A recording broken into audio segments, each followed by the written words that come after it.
I never thought a single decision, made on a quiet Thursday evening, could split my life into a clear before and after. At the time, it felt small, almost ordinary. It was raining, the kind of steady spring rain that turns the sky gray and makes the whole world feel hushed. I was home alone in the house I grew up in, the one my dad still insisted was mine whenever I visited. I had kicked off my shoes, tied my hair up, and was halfway through reheating leftover pasta when the knock came at the door. I remember hesitating, wooden spoon in hand, listening as the knock came again. No one ever showed up unannounced anymore. When I looked through the peephole and saw him standing there, jacket damp from the rain, I felt something tighten in my chest.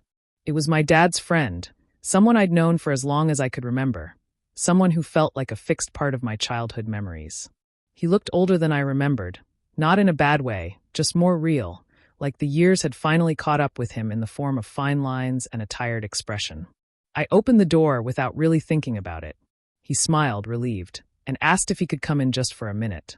He said his car had broken down a few streets away and his phone had died. I stepped aside and let him in, the smell of rain and cold air following him into the house. That simple act, letting him cross the threshold, was the moment everything quietly shifted. We made small talk at first. I handed him a towel, offered him coffee, and listened as he explained the situation with his car. His voice was familiar, steady, the same voice that used to laugh with my dad late into the night when they watched football games in the living room. Back then, I'd sit on the stairs and listen, feeling safe just knowing they were there. Now, standing across from him in the kitchen, I was suddenly aware that I wasn't a kid anymore, and he wasn't just my dad's friend. As we talked, something unexpected happened. The awkwardness I'd assumed would be there never showed up. Instead, the conversation deepened naturally, moving from polite updates to real, meaningful topics. He asked about my work, my life in the city, the dreams I'd chased, and the ones I'd quietly let go of. I found myself answering honestly, more honestly than I usually did with people who knew me only as I was now. With him, I felt seen in a way that surprised me. The rain kept falling, harder now, drumming against the windows. He laughed and said it looked like he'd be stuck for a while. I told him that was fine, that I didn't have anywhere to be. We moved into the living room, sitting on opposite ends of the couch at first, the space between us filled with memories and things unsaid. He told me about his own life, about choices he'd made, about love he'd lost and chances he wished he'd taken when he was younger. Listening to him, I felt a strange mix of comfort and curiosity. This was someone I'd always known in one role, one frame, and now I was seeing the full picture. The way he spoke, the way he paused to choose his words, the quiet honesty in his eyes, all of it made my heart ache in a way I couldn't explain. I realized that night that familiarity doesn't mean you truly know someone, not until you meet them as equals. At some point, the power flickered and went out.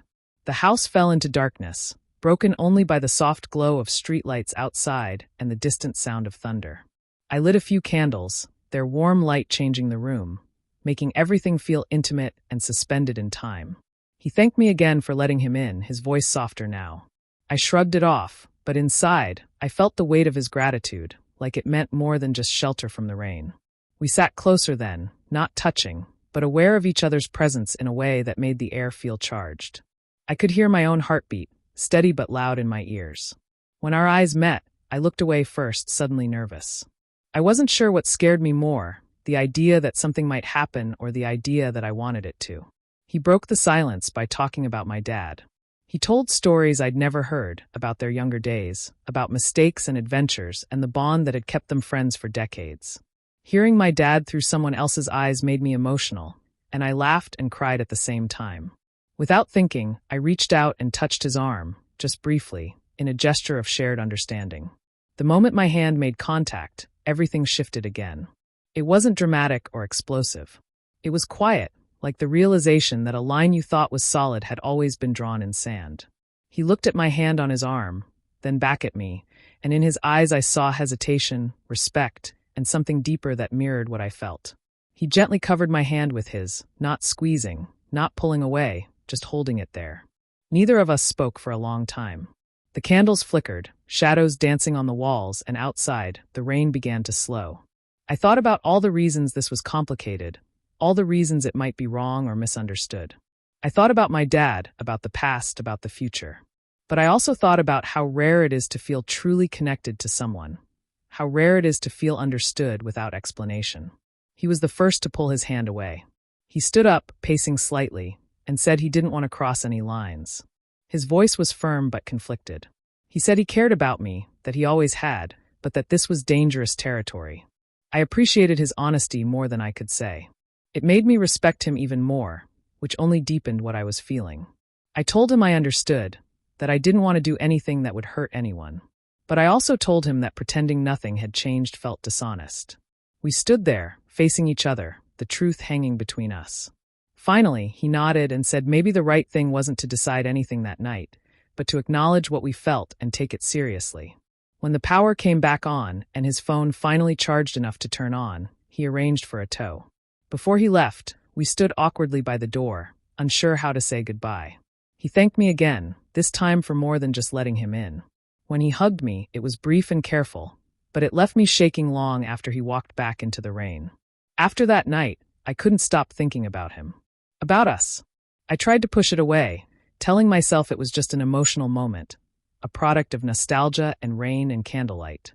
But days turned into weeks, and the feeling didn't fade. We texted occasionally, casual at first, then slowly more personal. We talked about books, music, memories, and eventually about that night, though always carefully, as if the words themselves needed to be handled with care. When we finally met again, it was in public over coffee. Seeing him across the table, I felt the same pull, the same calm certainty that this connection was real. We talked openly then about boundaries, about respect, about what this could mean. We agreed not to rush, not to hide, and not to build anything on secrecy or guilt. Telling my dad was the hardest part. I agonized over it, imagining every possible reaction. When I finally did, my hands were shaking. He was quiet for a long time, his expression unreadable. Then he surprised me. He said he trusted me. He said he trusted his friend. He admitted it would take time to adjust, but that he cared more about my happiness than his own discomfort.